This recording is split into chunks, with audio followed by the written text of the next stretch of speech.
Bagaimana dalam hidup ini kita bisa menjadi pemenang, bahkan lebih daripada pemenang.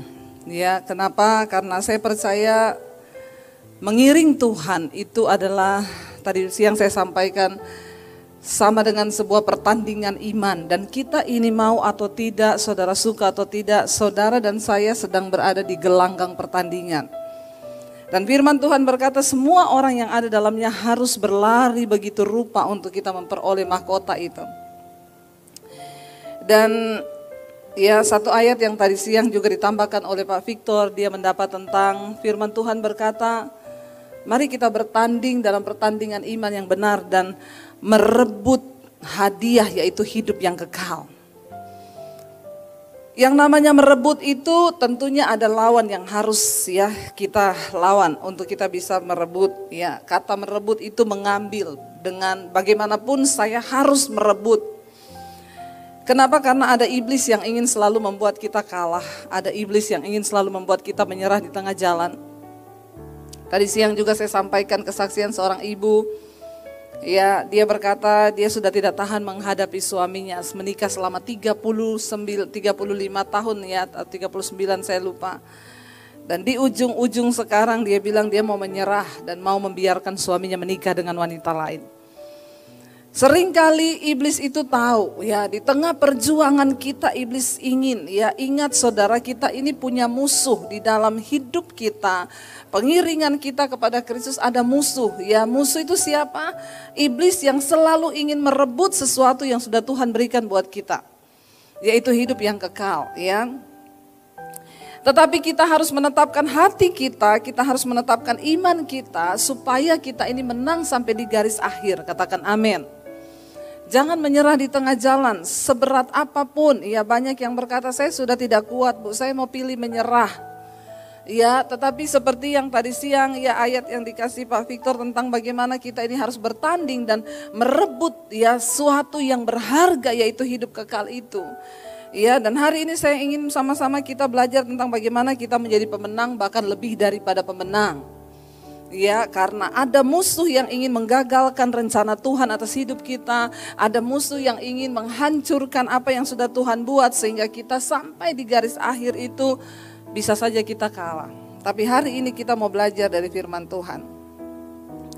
Saudara, ingat yang pertama ya, Rasul Paulus mengingatkan kita di dalam Efesus pasal 6 ayat yang ke-12, dia berkata, perjuangan kita ini bukanlah melawan darah dan daging, tetapi melawan pemerintah-pemerintah, melawan penguasa-penguasa, melawan penghulu-penghulu dunia yang gelap ini, melawan roh-roh jahat di udara. Yang pertama yang harus saudara dan saya ingat bahwa perjuangan kita di dunia ini bukan melawan manusia, bukan melawan sesuatu yang kelihatan, tapi kita sedang berjuang melawan sebuah kuasa yang tidak terlihat, yaitu roh-roh jahat, penghulu-penghulu, pemerintah-pemerintah yang ada di udara, kata firman Tuhan. Jadi memang tidak mudah. Kenapa? Musuh kita tidak terlihat. Karena itu orang-orang yang akan menang dalam pertandingan iman hanya mereka yang berhasil membangun manusia rohnya menjadi kuat. Katakan manusia roh. Ya, saudara mungkin bisa kuat secara fisik, tetapi saudara tidak akan pernah bisa memenangkan pertandingan iman dengan memakai kekuatan fisik, bahkan logika kita. Ingat, kita sedang berada di salah satu pertandingan di alam roh. Jadi tidak ada cara lain untuk kita bisa menang. Bangun manusia rohanimu menjadi kuat di dalam Tuhan. Katakan amin.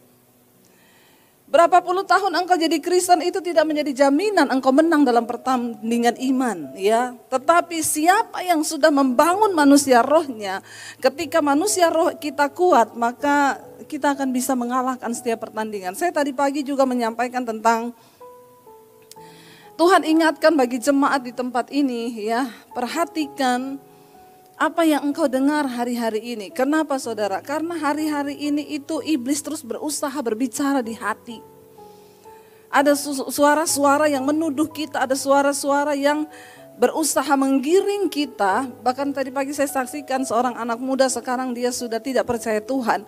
Dia bilang tidak Tuhan-Tuhanan lagi, dia dulu pelayanan saudara. Ketika saya bertanya, kamu masih percaya Tuhan? Enggak Bu, tidak ada Tuhan di hidup saya.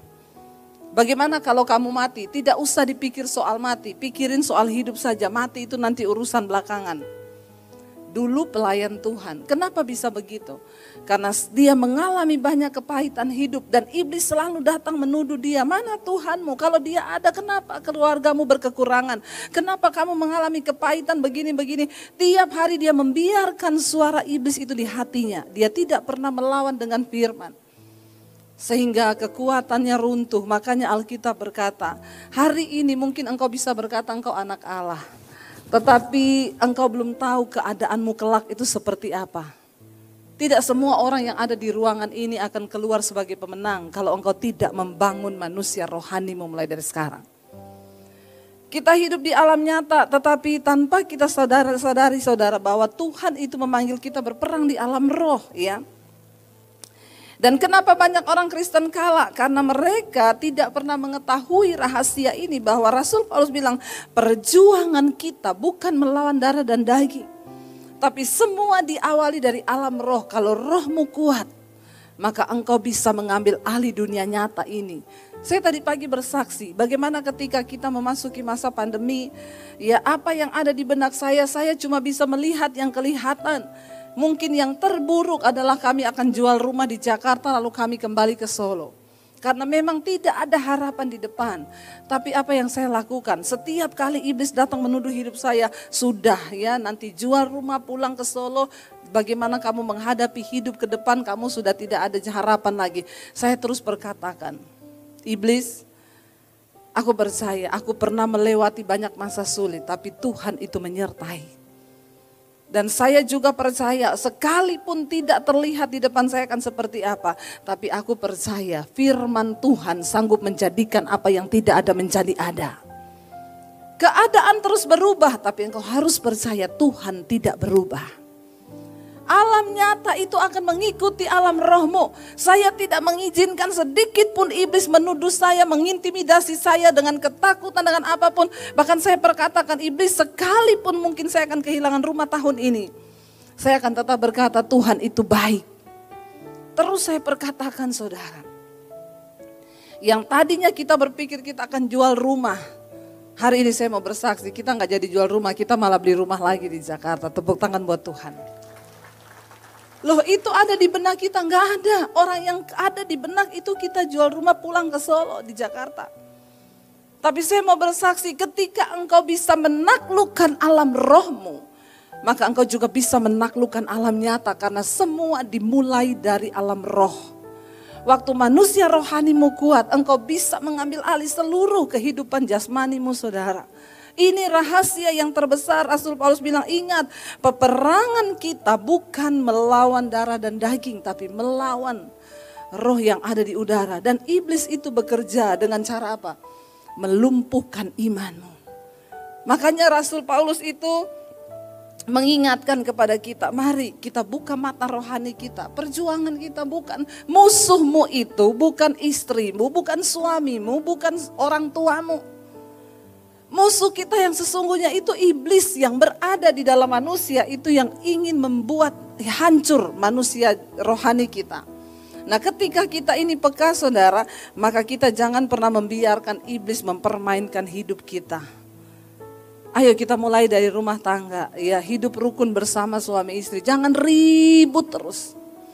Kalau engkau ribut-ribut terus berarti engkau tidak mengerti akan arti dari firman ini. Bahwa peperanganmu itu bukan istrimu, bukan suamimu, bukan mertuamu, bukan saudara iparmu, musuhmu, tetapi roh yang ada di udara. Kalau kita mengerti kebenaran ini, maka tidak akan ada lagi terjadi keributan dalam rumah tangga di mana suami menuduh kamu yang begini-begini, istri menuduh begini-begini. Bagian kita tunduk kepada firman Tuhan. Ketika kita tunduk pada firman, maka Alkitab berkata iblis lari daripadamu. Saya mau bilang saudara, iblis tidak takut kepada orang yang sudah puluhan tahun jadi Kristen. Iblis enggak takut kepada orang yang punya banyak karunia hebat mungkin berdiri di mimbar. Tapi iblis takut kepada orang yang mulai melakukan firman Tuhan. Katakan, ayo bagaimana membangun manusia rohani? Mulai perkatakan firman, lakukan firman. Ya, sampai hidupmu mengalami perubahan. Ya, yang pertama sadarilah bahwa musuh kita bukan melawan darah dan daging. Yang kedua, konsep kemenangan itu kita harus rubah. Kalau konsep dunia ini itu menang, itu berarti ya kalau ada orang fitnah kita lalu kita balas jahat sama dia, wah saya menang, saya berhasil penjarakan dia, kapok dia. Enggak, kemenangan itu di mata Tuhan ketika engkau difitnah, engkau berlutut, engkau lepaskan pengampunan, engkau berdoa, engkau menang di mata Tuhan. Mari kita mulai membuang konsep kemenangan secara manusia yang selama ini kita pikir. Oh kalau saya berhasil membalas hidupnya, lalu dia bisa hancur hidupnya, berarti saya yang menang. Enggak saudara. Hukum Tuhan dan hukum dunia itu berbeda. Mari kita menyadari bahwa orang yang berkata itu kita lebih dari pemenang. Ketika kita mau menjadi pemenang berarti kan kita harus melewati pertempuran. Ya kalau orang berkata oh hidup nyaman itu hidup disertai Tuhan itu aman, tidak ada masalah, hidupnya itu enak, masalahnya enggak ada. Ya kalau orang berkata berarti Tuhan menyertai dia, enggak. Alkitab berkata berbahagialah jika kamu itu jatuh dalam berbagai-bagai pencobaan. Karena engkau tahu bahwa ujian terhadap imanmu itu menimbulkan ketekunan.